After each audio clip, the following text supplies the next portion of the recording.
will you please talk about changing the clocks and how it impacts HSPs and what helps? And they put in parentheses, falling back. In terms of daylight savings, not everyone changes their clocks.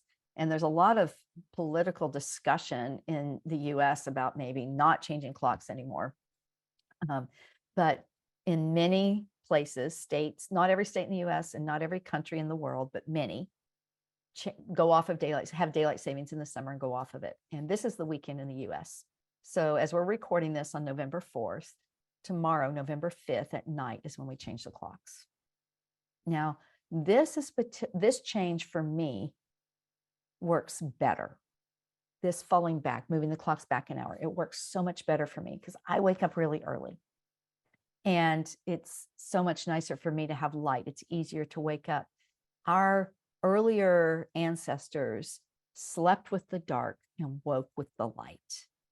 And that's probably what our bodies wish we were doing now. And I do say I am so resistant to slowing down in the evening when it gets dark at 5:30, 6 p.m. It's so hard for me to slow down in the evenings. I've got a lot to do. And yet I know that my body needs it. My body, my mind, everything in a highly sensitive person needs more downtime and more rest.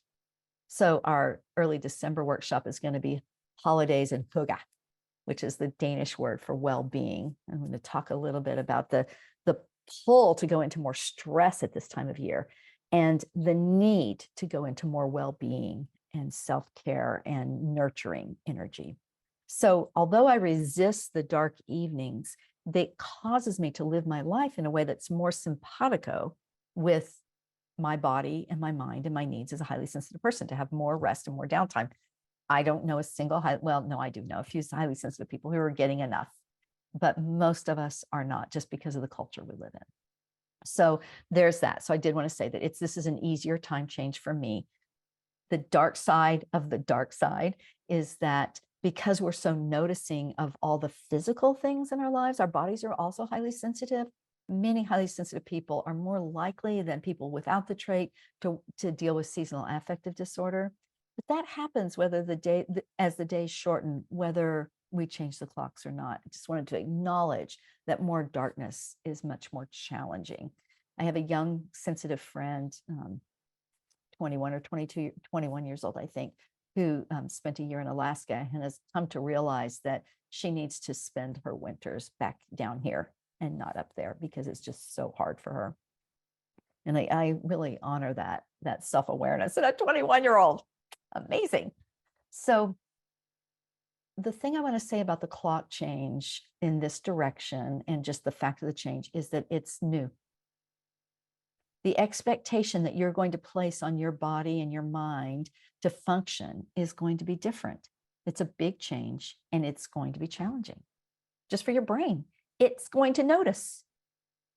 Did you know that some people will barely even notice that the clock's changed? They might just be late Sunday morning to something or early, whichever way it works. I haven't figured it out yet. But we notice every little change. So here's what I want to just ask you to do. I wish we were talking a week ago. I wish you were hearing this recording a week ago, that you start treating yourself extra gently. And you just ramp up the things that you need to feel good in life, to return to optimal level of arousal.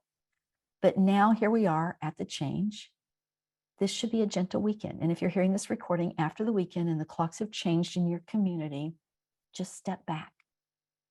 I think that you might feel a little extra stress this week and maybe for a few weeks. I process these things very slowly, not because I'm slow, but because I'm processing them so deeply that it takes me a long time. So I invite you to put yourself on retreat for the next 2 to 3 weeks, regardless of whether you can actually change a whole lot in your life, to really put yourself into, so what does that mean? Take a lay down in the afternoon for 20 minutes, even if you don't sleep, and just close your eyes. Even if you don't meditate, just give yourself a 20-minute break at some point in the afternoon. Here's another one. Cut back by 50% your sugar and caffeine and alcohol, just so your body does better. If you drink alcohol, do it before 5 p.m. because it's an all-arounder. And so it stimulates your brain. And doing it in the evening, even though when you actually drink it, it might give you a little bit of a relaxation, buzz. It actually then the chemicals get into your brain and it really impacts your sleep and your rest later in the evening and through the night. If you drink caffeine, I always say, always in the normal part of the year, don't imbibe caffeine after noon if it impacts you. But I would say at this point, let's bring our caffeine up to 10 a.m. Nothing after 10 a.m. So you're sleepy. That'll help you with your 20-minute lay down in the afternoon, right? Okay. Increase your exercise outdoors. Just force yourself to walk 5 minutes. If you already walk outdoors every day, fabulous. If you don't, 5 minutes outdoor walking every day, but add 5 minutes onto whatever you're doing. And for extra credit, do it twice. Because we need to be outdoors in the sun, even though it's very overcast here today. You can see the light is kind of harsh in here right now because I don't know what it is, maybe fog. We have a gray sky. And so regardless of whether you can see the sun or not, it doesn't matter, I assert. You can do so many more things that I'm going to talk more in the winter about seasonal affective. But all I'm talking about right now is put yourself on some level of retreat. Do everything you've ever learned around self-care a little bit more for the next 3 weeks.